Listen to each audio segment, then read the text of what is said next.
అర్హులైన పేదలకు double bedroom ఇళ్లను తక్షణమే పంపిణీ చేయాలని డిమాండ్ చేస్తూ నర్సాపూర్ ఎమ్మెల్యే సునీత లక్ష్మారెడ్డి శనివారం భారీ నిరసన చేపట్టారు. పట్టణంలోని డబుల్ బెడ్రూమ్ నిర్మాణ ప్రాంతం వద్ద నిరసన తెలిపి అనంతరం అంబేద్కర్ చౌరస్తా వద్ద రాస్తారోకో నిర్వహించారు. ఈ సందర్భంగా కాంగ్రెస్ ప్రభుత్వానికి వ్యతిరేకంగా బీఆర్ఎస్ శ్రేణులు పెద్ద ఎత్తున నినాదాలు చేశారు. ఈ సందర్భంగా ఎమ్మెల్యే సునీత లక్ష్మారెడ్డి మాట్లాడుతూ గత బీఆర్ఎస్ ప్రభుత్వ హయాంలో నర్సాపూర్కు 500 డబుల్ బెడ్రూమ్ ఇళ్లు మంజూరయ్యాయని, అందులో మొదటి విడతలో 252 ఇళ్లు పూర్తి స్థాయిలో సిద్ధంగా ఉన్నాయని తెలిపారు. మిగిలిన 248 ఇళ్ల నిర్మాణానికి కేవలం 12 కోట్లు ఇస్తే పూర్తవుతాయని, కానీ ప్రభుత్వం నిధులు ఇవ్వకుండా నిర్లక్ష్యం చేస్తోందని మండిపడ్డారు. ముఖ్యమంత్రి రేవంత్ రెడ్డి తన మనవడి పుట్టినరోజు వేడుకలకు 100 కోట్లు ఖర్చు చేస్తారు, కానీ పేదల ఇళ్ల నిర్మాణానికి నిధులు ఇవ్వరా అని ఆమె ప్రశ్నించారు.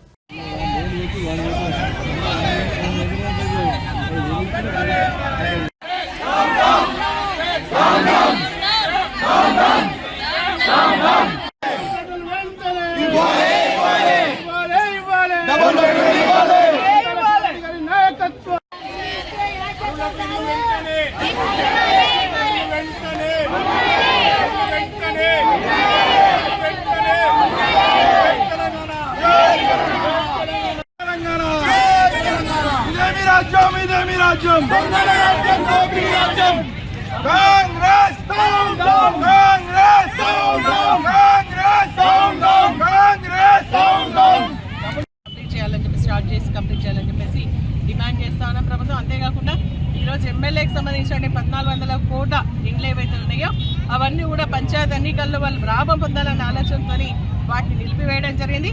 వాటన్నిటి కూడా ఇమ్మీడియట్గా రిలీజ్ చేయాలా, శాంక్షన్ ఆర్డర్స్ ఇవ్వాలని చెప్పేసి కూడా డిమాండ్ చేస్తాను. అసలు ఈ ప్రభుత్వానికి అదేవిధంగా అధికారులకు మంత్రులకు పొంతన లేకుండా ఉంది. కలెక్టర్ గారిని అడుగుతానేమో మీ ఇండ్లు ఇన్ఛార్జ్ మినిస్టర్ దగ్గర ఉన్నాయంటారు, ఇన్ఛార్జ్ మినిస్టర్ వివేక్ గారిని అడుగుతానేమో నా దగ్గర లేవు, కలెక్టర్ గారి దగ్గర ఉన్నాయంటారు.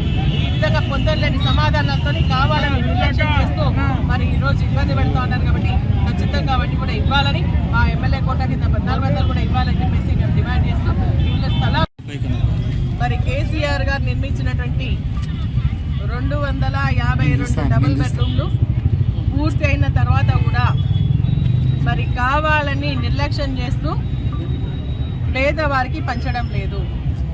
ఎంక్వైరీ పేరు మీద అప్లికేషన్ పెట్టుకుంటున్న వాళ్ళందరూ కూడా ఎంక్వైరీ చేస్తా ఉన్నారే తప్ప వారికి డబుల్ బెడ్రూమ్లు ఇంతవరకు పంపిణీ చేయలేదు. ఆ రోజు కేసీఆర్ గారు డబుల్ బెడ్రూమ్ కాన్సెప్ట్ని తీసుకొని వస్తే ఆ రోజు ఇచ్చినటువంటి 1368 సర్టిఫికెట్లను పక్కన పెట్టి మరి తప్పకుండా డబుల్ బెడ్రూమ్లు కావాలి అనే ఒక ఆలోచనతో ఆ స్థలాన్ని దాదాపు 7-8 ఎకరాల స్థలాన్ని మరి డబుల్ బెడ్రూమ్లకు కేటాయించడం జరిగింది.